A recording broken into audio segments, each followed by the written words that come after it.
আসসালামু আলাইকুম রহমতুল্লাহ। দর্শক, আজকে আপনাদের দেখানোর চেষ্টা করব দিনাজপুরের বিখ্যাত সুগন্ধি চিনিগুড়া চাল কিভাবে সর্টার করা হচ্ছে, ধান থেকে কিভাবে চাল তৈরি করা হচ্ছে, সেটাই সম্পূর্ণ বিস্তারিত ভিডিও।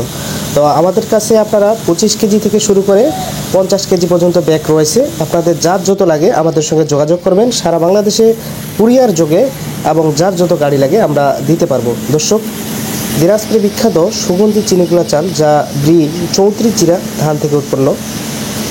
দর্শক, সরাসরি মিল থেকে সর্টার করা চাল আপনাদের হাতে পৌঁছানোর দায়িত্ব আমাদের। তো দেরি না করে কম রেটে, সস্তা রেটে, একদম আপনাদের পাইকারি রেটে আপনাদের চাল আমরা ঘরে পৌঁছে দিতে সক্ষম হচ্ছি। তাই দেরি না করে দ্রুত স্ক্রিনে মোবাইল নাম্বার থাকার সঙ্গে যোগাযোগ করুন। অরিজিনাল দিনাজপুরের সুগন্ধি চিনিগুড়া চাল পেয়ে থাকবেন। ধন্যবাদ। আর সম্পূর্ণ বিস্তারিত ভিডিওটি দেখুন কিভাবে চাল প্রসেসিং প্রক্রিয়া হচ্ছে। ধন্যবাদ।